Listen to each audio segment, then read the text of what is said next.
Hello again, everybody. Welcome back to A Good Run Podcast with Daniel Feldman. I'm Asher Feldman. I'm introducing part 2 of our 2-part episode, Daniel Feldman, Candidate. On this episode, Dan wraps up the story of his first electoral experience as a candidate himself, and then sets the stage for the rest of the 70s in his political career. As a reminder, we're publishing new episodes every 2 weeks. Stay up with us on Twitter, on Facebook, and through our blog, and catch the podcast wherever you catch yours normally. Enjoy this episode, and we'll be back in 2 weeks. Thanks, everyone.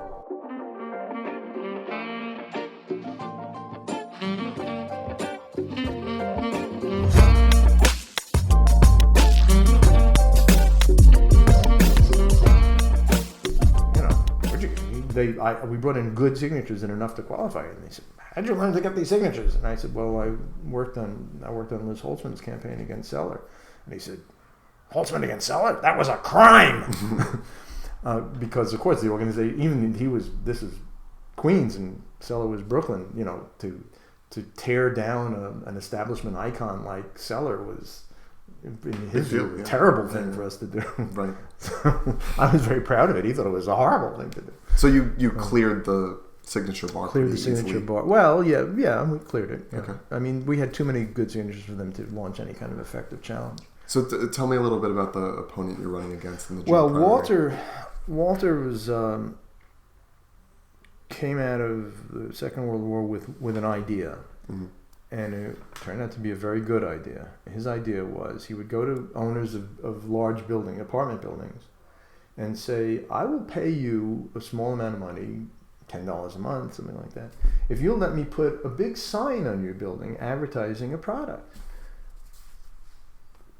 Most of these people, building owners, had never heard of such a thing. And, right. what does it cost? It would cost them nothing, a little extra money, why not? Yeah. This became ward outdoor advertising. Huh. As far as we know, it was the only creative idea Walter ever had. But that's all he needed. He made a lot of money with ward outdoor advertising. And his billboards were all over Queens. And in, it must have been the early 60s. No, mid-60s, Walter decided he wanted to get involved in politics. No, I'm sorry. It was the 50s. It was the 50s, not the 60s.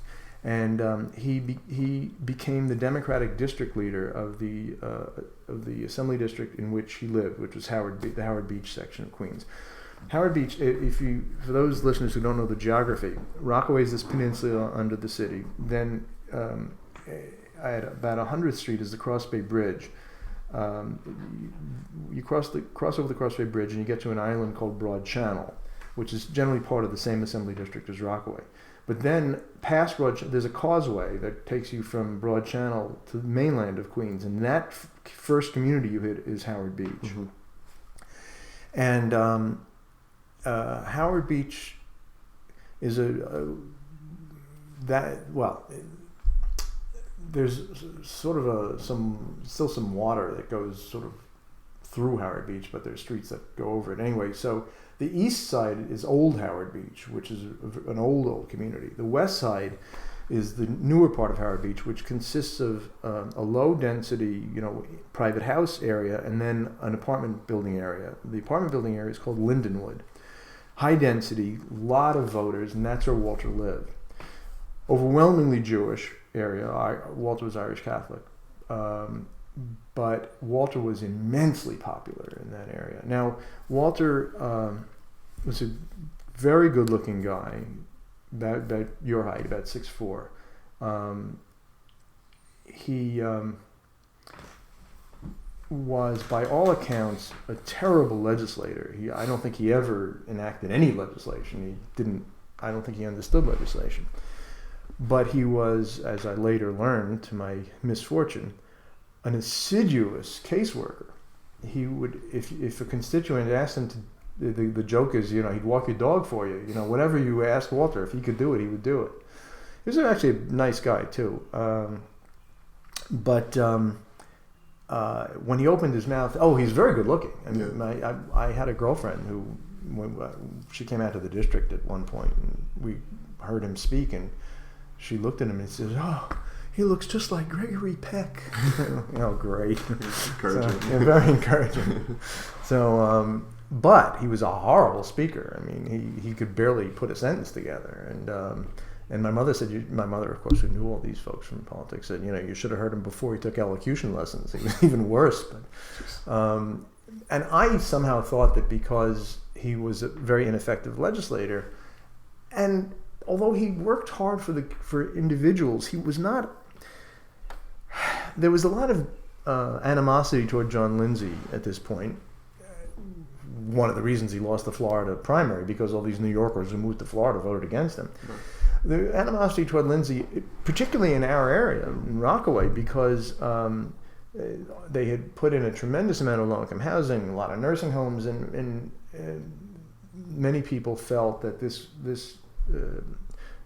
contributed to the deterioration of the neighborhood. And in fact, that wasn't altogether wrong, because the low-income housing projects were designed in a way that meant that if you had one or two bad families out of hundreds, they could effectively ruin the project for everybody, because you have a tall building with one or two elevators, you create a sort of a captive victim area, in the elevator or whatever.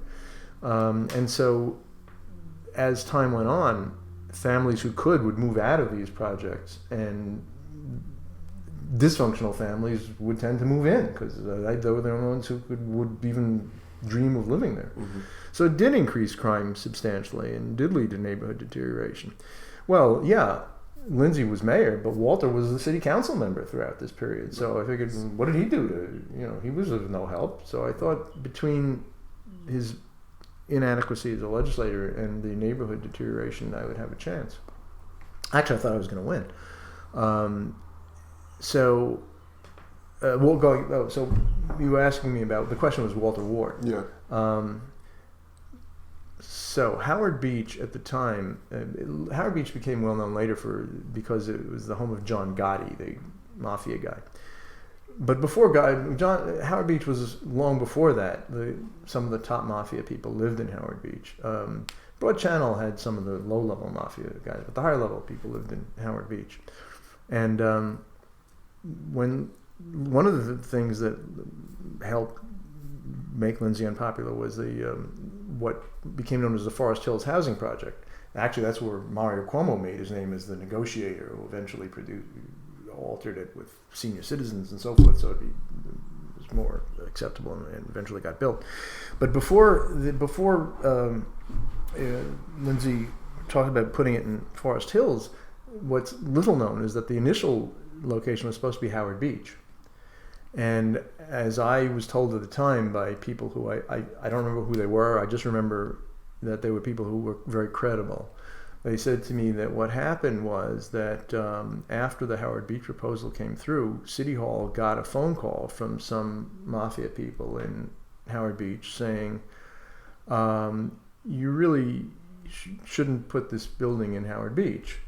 If you do, we're not going to hurt anybody. No people will get hurt. But the buildings are going to be blown up.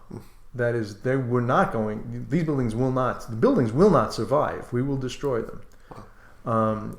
However, and Lindsay got the message, and the mob people didn't want credit for this. So they let Walter take credit. He persuaded the mayor not to build the housing project. Wow. And because the housing project was presumed to be for black people, and because there was a quite substantial racist substructure to this,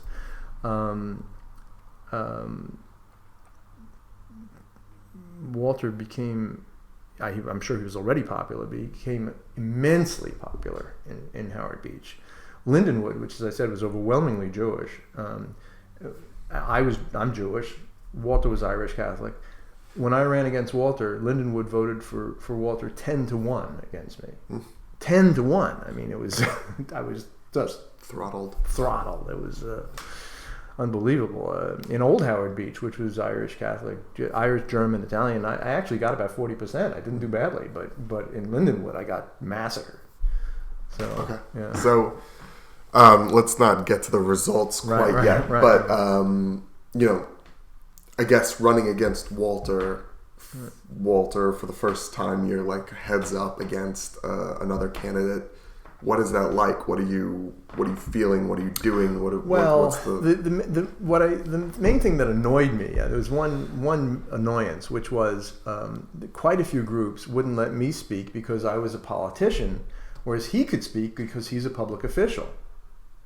Oh. Right. Okay. We don't allow politicians. We just allow statesmen. No, they didn't say that. But a public official who has a job can speak. They're a public official. You're not. You're just a politician. Okay. Yeah. Which struck me as being somewhat unfair. But right. Of course, there was a method to them. They knew what they were doing. They knew exactly what they were doing. Were you fighting those types of battles at every corner? Yes, pretty much. Again, the reform clubs were happy to support me, but no one else. There was a group in old Howard Beach had felt for a long time that Walter had ignored them, and that he paid much more attention to Lindenwood and the area just to the south, which was old Howard Beach was lower income basically. So the western side was Jewish and Italian. The eastern side, Old Howard Beach, was Irish, Italian, and German. And the Old Howard Beach people felt that Walter catered to the western side, not to the eastern side, which there was, I think, some truth to that. And so I did relatively well over there. There's a woman named Betty Brayton, who later became the district manager, who gave me some sort of unofficial support in Old Howard Beach at that time, too. She was very popular in Old Howard Beach. In a sense, I thought of the districts having three main sections, which was the Rockaway Peninsula, Broad Channel, and Rockaway and Broad Channel, in a way lumped together. Not that they were similar, but Rockaway itself had very discrete ethnic sections. I mean, you had Breezyport and Roxbury, which were at that point almost 100% Irish Catholic. You had Bell Harbor and Neponset, which were Irish Catholic and Jewish, half and half, more or less. A few Italians thrown in. But you had Rockaway Park, Seaside, which was mostly Irish Catholic. You had the Hamels Project near there, which is 100% black, almost 100% black. You had Arvin Edgemere, which was Jewish and black because the private house. Well, some of the projects were Jewish and some were black, and that private houses were mostly Jewish. Then you had the Far Rockaway, Bayswater area, which was mostly Jewish. So it was, except for Redfern Housing Project, which was black. So I mean, you had all these discrete ethnic pockets within Rockaway, and then Broad Channel, which was German, Irish, Italian. So, but that was one section. Then Howard Beach was another. So I thought of Rockaway as basically my stronghold. Not Broad Channel. Walter was likely to win heavily in Broad Channel, which he did. I had 25 votes in Broad Channel, all named Tuberty. My friend Dan Tuberty got his friends and family to vote for me, but that was a small percentage at that time. Later, Dan became much more influential. Then Howard Beach, Walter's area. And then north of Howard Beach was Glendale, Ridgewood, Woodhaven. Glendale was overwhelmingly German American. Glendale and Ridgewood, I think, at that time were overwhelmingly German American. Woodhaven was more mixed, German, Irish, Italian, except for one little building called the Woodhaven Co-op, which was more Jewish. But I went door to door. I rang basically every doorbell in the whole district, and one of the more. The same way Walter was thought of as, to some extent, ignoring Old Howard Beach, he also was thought of as sort of ignoring Woodhaven and Glendale and Ridgewood. So ultimately, I didn't do too badly there either. But particularly, I had a memorable experience in the German area when I would be ringing doorbells. People would answer. I'd hand them my flyer. They would look at it. And more than once, I got the following response. Feldman, would be better if there were two N's.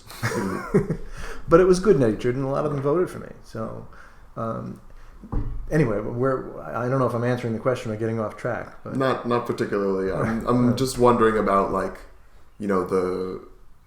the day-to-day. I guess you are answering just what the day-to-day of campaigning in the final months of the campaign are like.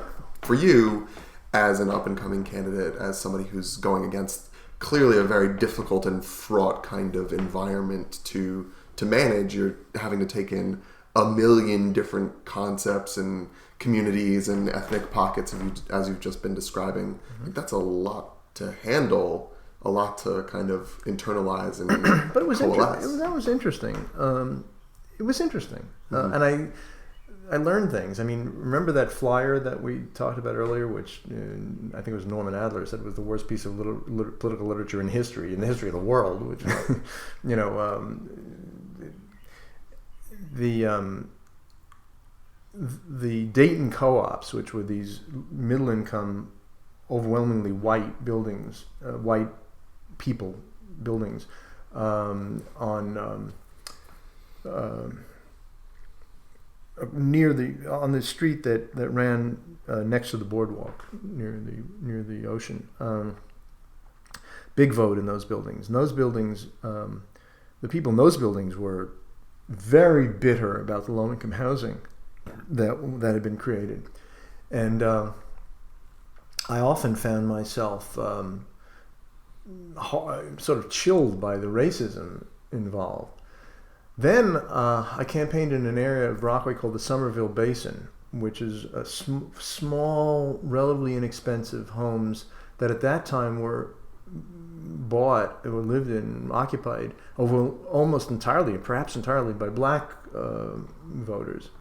And I campaigned in there, and to my amazement, they were more, if anything, more hostile toward the low-income housing projects than the white residents. In fact, I remember one of them saying to me, if they build a low-income housing project here, we will blow it up. Because many of them had moved out of bad neighborhoods in Brooklyn, you know, which were also heavily black and poor, and were not anxious to see that kind of situation recreated. So it was a little eye-opening in that regard. But in any case, the day-to-day experience was, you know, subway stops in the morning and shopping centers during the day and community meetings at night, you know, day in and day out. And then, of course, meetings with the campaign people, and, you know, with my all-volunteer strategizing. Yeah, basically strategizing. It was essentially a volunteer. So, what kind of, I guess, what are you trying to hit Ward with? What are you trying to angle at? Well, I was pushing for housing subsidies to individuals rather than low-income housing projects, sort of indirectly saying, you know, Walter didn't seem to do anything effective to oppose this. In Rockaway and Howard Beach, yes, but not here.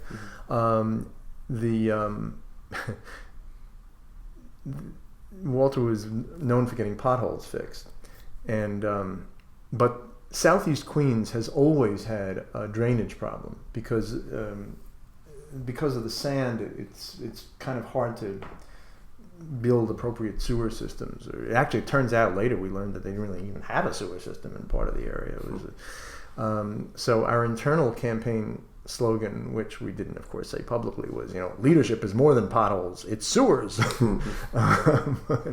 But in fact, the very poor drainage, so things were often flooded there, was another campaign issue.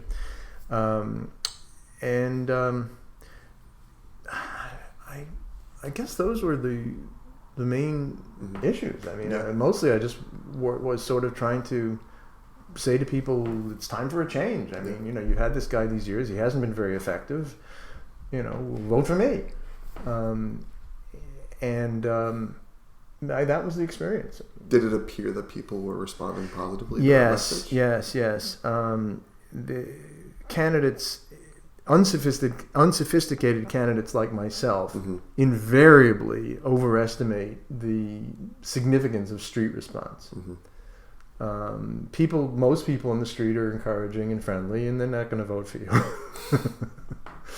I guess that's kind of a harsh realization to come to. Right. But generally, you're seeing people at least be receptive to your ideas, to your concepts. They were friendly and encouraging. I mean, these are people that you know theoretically, right? You've been... No, not really. No, I mean not like person to person, just like the community, like you're familiar with. Yeah, I mean, I'd grown up in the community. I went to Far Rockaway High School, Right. I'm a local boy, and Right. all that stuff. Who sort of made good, went to Harvard, Yeah. But yeah, all that was true. Yeah. So people were friendly. Right. So campaigns winding down, election day looms. What's the feeling? I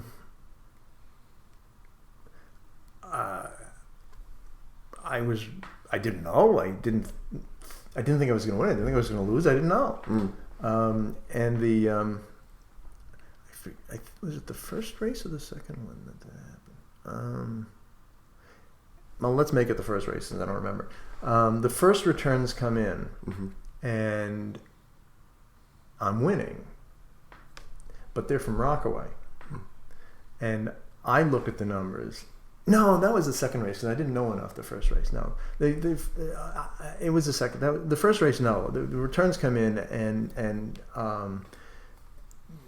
Walter's margins in Howard Beach were enormous. I mean, in Rockaway, I beat him in Rockaway by a handful of votes. It was about 5,000 votes each. I edged him very slightly, which shocked the heck out of him because he always called himself the council member from Rockaway.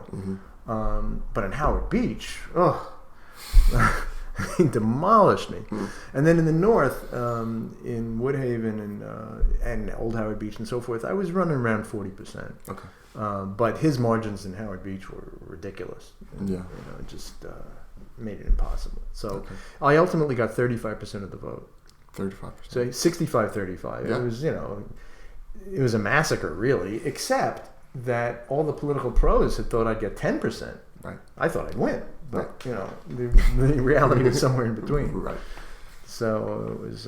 and to you, that's a positive result? Not at the time. Well, yeah. No, I was devastated at the time. What is that like coming out of that? Do you... Obviously, you're young. You haven't run for public office yet up until this point. Right. You clearly believe that you're going to win. Right. Prognosticators think you're going to get 1/10 of the vote. Right. You fall closer to 50% than 10%. 10%. Are you encouraged? Do you see a silver lining? Well, at that point, it was my feelings changed over time. Immediately after losing, I was devastated. Of course. Not only did I lose, I hadn't been, all my classmates at law school had been interviewing for jobs. I didn't even have a job. Right. So now I'm in debt from law school.